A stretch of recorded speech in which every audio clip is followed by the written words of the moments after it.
که مهمترین وراندازی است که خود مردم دارن انجام میدن. اعتراضهایی که دارن میکنن، انتقادهایی که دارن میکنن، پیشنهادهایی که دارن میکنن، فرهنگشون رو میخوان تغییر بدن. لیسانس، فوق لیسانس، کارشناس نشستن خونه، مادر کارگر داره میره براشون میگیره. واقعا این آدم کار نیست براش. این همون راز بقایی است که از نگفتن به خطر میفته، از نیازها رو ندیدن به خطر میفته.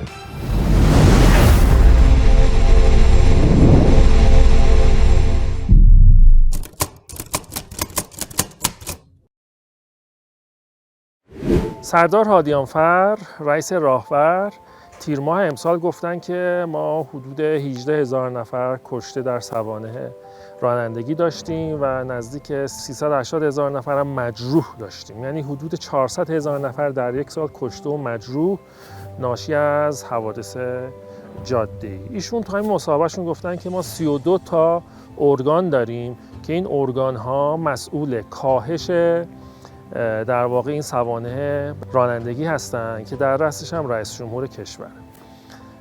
میخوایم راجع به این صحبت کنیم.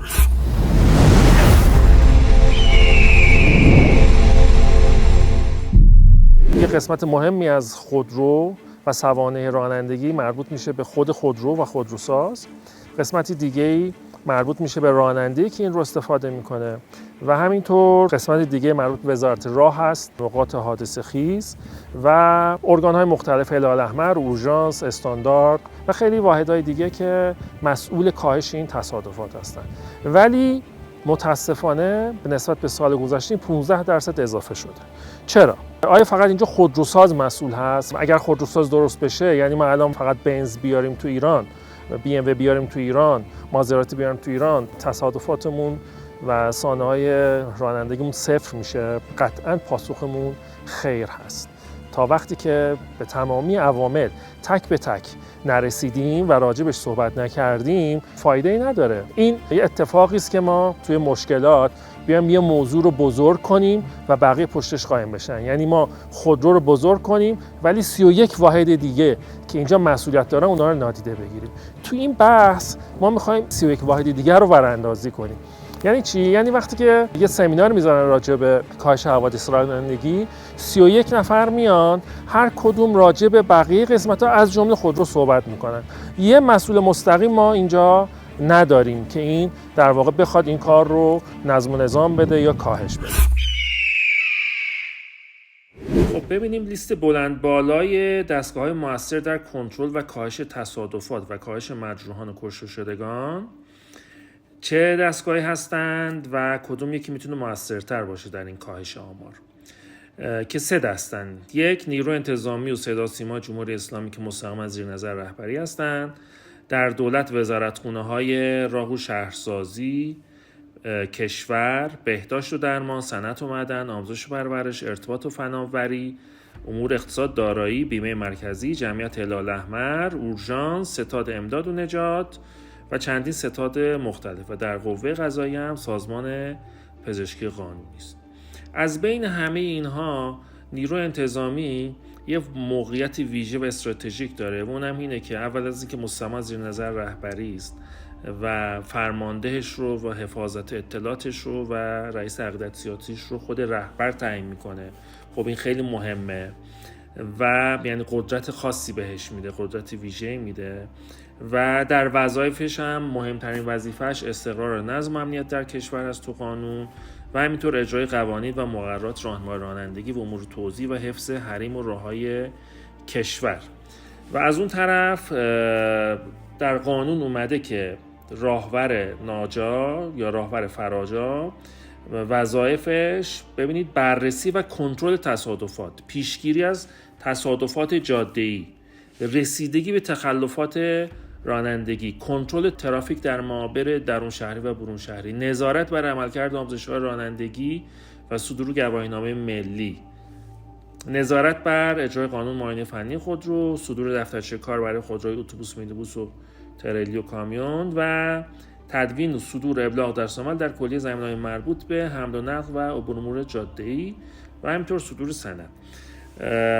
با این توصیف ما می‌بینیم که نیرو انتظامی اول از اینکه به این جهت اجازه تولید خودرو رو آخرین مرجع رو نیروی انتظامی قرار دادن، اجازه فعال شدن راه‌ها رو نیروی انتظامی قرار دادن، چون که از توان و قدرت و امکانات ویژه‌ای برخوردار هست تا بتونه که هر جا که لازم دید مانع از هر گونه سوء رفتار یا اتفاقات ناگوار در استقرار و نظم و امنیت بشه. بنابراین ما به وظایف نیروی انتظامی بیشتر خواهیم پرداخت. از دید من یکی از کسانی که خیلی اینجا نقشش مهمه پلیس. وقتی خودرو میخواد ساخته بشه یا خودرویی میخواد واردات بشه که الان مسئله روز رو داریم، این خودرو بایستی که انواع استانداردها رو رد بکنه، پاس بکنه و موفق بشه، نتیجه مثبت بگیره که مهمترینشون تست تصادف. یعنی خودرو در یه تصادف با 60 کیلومتر سرعت چه مقاومتی از خودش نشون میده و همینطور ایمنی، آلایندگی، یعنی ترمزش چطور میگیره، لاستیکش چطوره، آلایندگیش چطوره که به محیط زیست آسیب بزنه یا نزنه، آلودگی صوتی چطوره و خیلی چیزای دیگه. همینا جمع میشه، یه سری مدارک میاد میدن خدمت آقا پلیسه و آقا پلیسه باید اینو چیکار کنه، ببره اصالتشون رو احراز کنه تا اجازه بده این در واقع تولید بشه. از اون ور آیا همه صلاحیت رانندگی دارن؟ پاسخ باز خیر هست. یعنی اگه کسی میخواد رانندگی بکنه باید سنش به 18 سال رسیده باشه، عقلش درست باشه، شعورش درست باشه، مهارت رانندگی کردن رو بلد باشه، تحصیلات بلد باشه، بتونه تابلوها رو بخونه.